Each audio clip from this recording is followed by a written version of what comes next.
boys. Today we're continuing our series, Push the Button, a review of Lost. First, we know to thank our sponsor, Poddex. Visit poddex.com. Use promo code CinemaGold for 10% off your order. So let's get on with our review of Lost Season 3. Not top 10 episodes yet, but we'll get there. Lost's third season had a rocky start. It suffered from raising far too many questions while resolving very little. A complaint that the show had garnered quite frequently, but something changed halfway through the season. Suddenly, it seemed like the writers and producers had been listening to fans' concerns as they successfully resolved many lingering plot points and gave us a renewed interest in the series' core mysteries. The season is easily broken down into two separate parts. The first 6 episodes that aired before an 8-week hiatus, and then the rest of the season. Even though the first 6 are considered part of the third season, it felt much more like a prologue. Very little time was spent with the survivors on the beach, and the main focus of the story is Jack, Kate, and Sawyer's imprisonment by the others. These episodes did have their moments, but ultimately they felt like one big tease, with very little being resolved and more answers surfacing. Sounds like typical Lost, right? Well, it seemed at the time that fans had had enough as ratings began to slip and a backlash against the series began mounting. Even the studio began to lose faith in their show as they shifted Lost to the 10 o'clock time slot and away from the ever so popular American Idol. And this is when everything changed. The best way to describe the show's resurgence in Season 3's second half is to look back. And to be honest, it wouldn't have been surprising if we could have come up with 50 more loose ends. Out of those 50 loose ends that many fans have talked about, around 7 of them have been answered. Now, that did not seem like a significant amount, but when we are dealing with subjects such as the origin of Locke's paralysis, why do the others want children, and the radio tower, it's hard to be disappointed. On top of that, there were several more loose ends dealt with in a significant capacity, and numerous other mysteries explored that weren't even on the list. Not bad for a show that is often criticized for not delivering answers.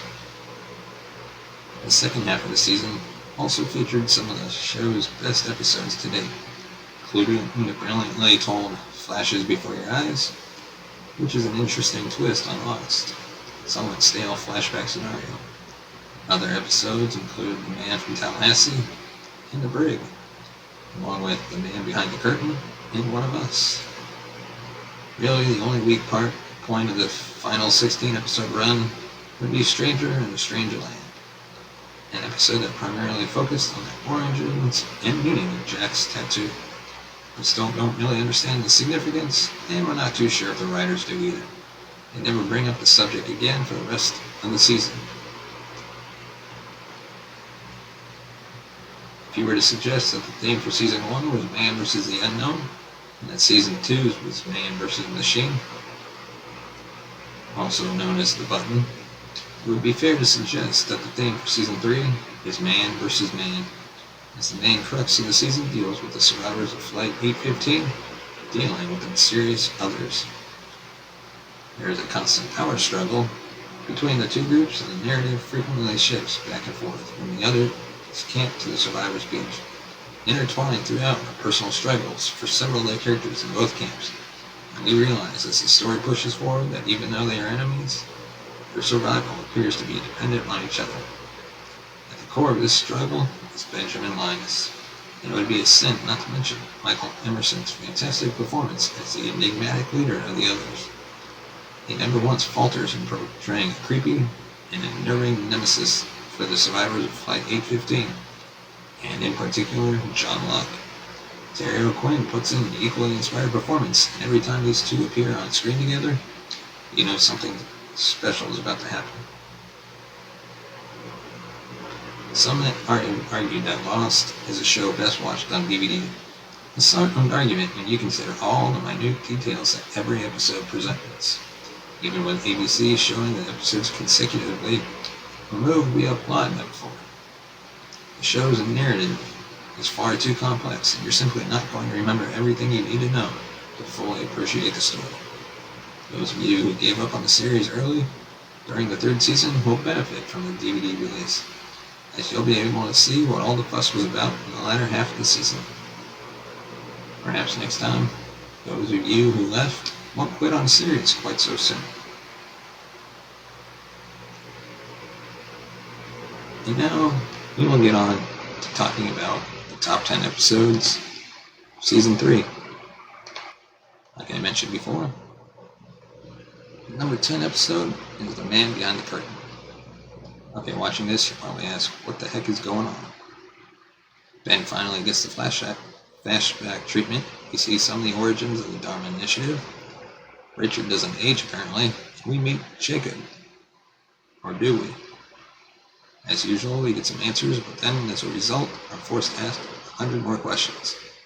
It was interesting to see who Roger Workman really was, and see the Dharma Initiative in its heyday.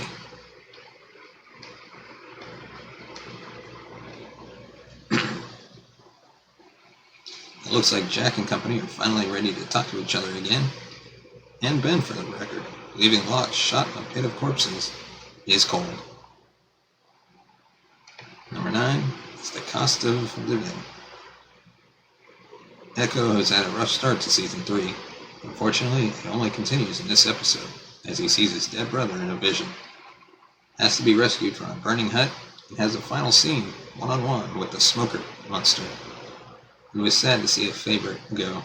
He seemed like one of the few truly honorable men on the island, despite his past. Great job of the casting of the younger versions of this character. Meanwhile, it seemed we finally get Ben's endgame and what this entire elaborate plan is all about. Seems like it would have just been easier just to introduce themselves to our group and ask for Jack's help. It's been tough to read Juliet and whose side she's on. Perhaps her movie trick should answer those questions. And at number 8, we have Not in Portland. It's the finale to the little 7-episode arc that opened Season 3. Jack has jeopardized Ben's life mid-surgery. Kate and Sawyer are feverishly trying to escape their captivity, and we get a backstory on Juliet. This episode also marks the first appearance of the mysterious Rupert Alpert, someone we will see more of as the show goes on. In addition to just some great drama, there are a couple of good laughs, especially Sawyer's Star Wars reference. Also, a quick eye will notice mention of someone named Jacob on one of the slides poor Carl is forced to look at during his Clockwork Orange type incarceration. Keep the name Jacob in your back pocket. And at number 7, we have DOC, Department of Corrections, drug of choice? Nope. Date of conception. When did Sun conceive her child? The answer to that question is huge. Whether it is yes or no, any episode about Jin and Soon is going to be a good one, with a lot of emotion. We also learn more about that Soon is someone you don't want to mess with. Despite her delicate appearance, she is full of strength. The story also continues with our new visitor to the island, the crashed helicopter pilot. Who is she? We still don't know, because somehow Mikhail is still alive and steals the show. Hurley has some great moments in this episode as well.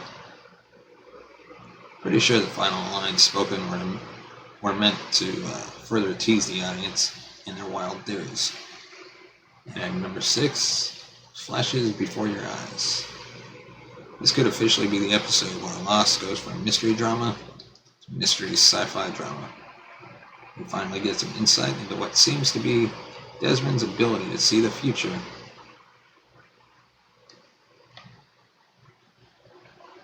With the help of time travel.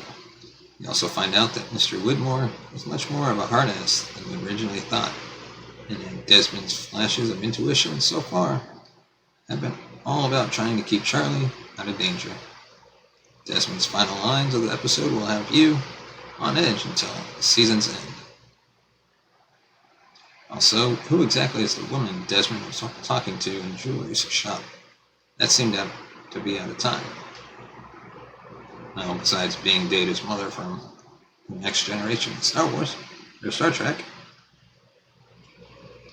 And at number 5, we have Greatest Hits. There's not really a whole lot that goes on in this episode. It's the last one before the 2-part finale, and it's mostly a lot of exposition and setting up what is going to happen. However, during all of that, there is a touching story with Charlie as he prepares for what Desmond tells him will be his final act on the island. Knowing that he might not come back and prove Des's visions to be true, he compiles a list to be returned to Claire should he not survive. He sees several flashbacks throughout his life, spanning from childhood right up until his crash on the island.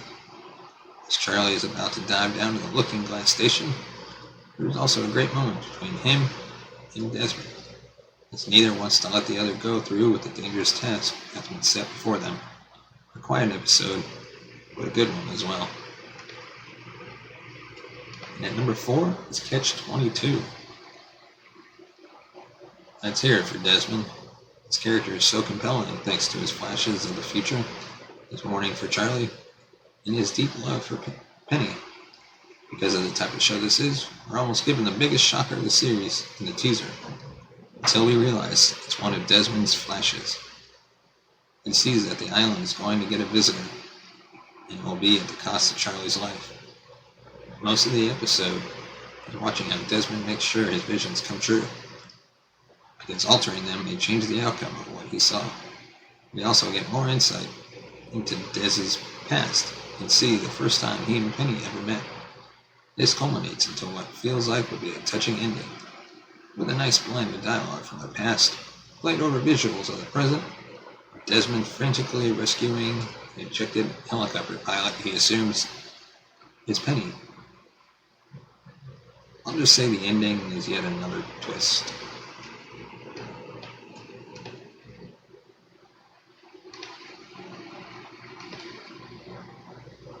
And it appears I don't have a slide for number 3.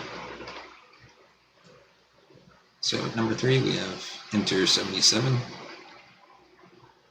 After watching Lost for 3 seasons now, you'd have to start wondering just how big this island is as we continue to discover more and more things. This time it's a little farmhouse tucked away in the middle of the jungle. It is home to someone we saw a glimpse of in an earlier episode, and one of the cooler characters on the show, Mikhail. Enter 77 is a solid episode throughout, as the action-oriented A-story regarding him and the house, an emotional backstory regarding Saeed, and the things he has done in his past, and then a light, funny B-story involving Sawyer and a Dark Horse ping pong champ.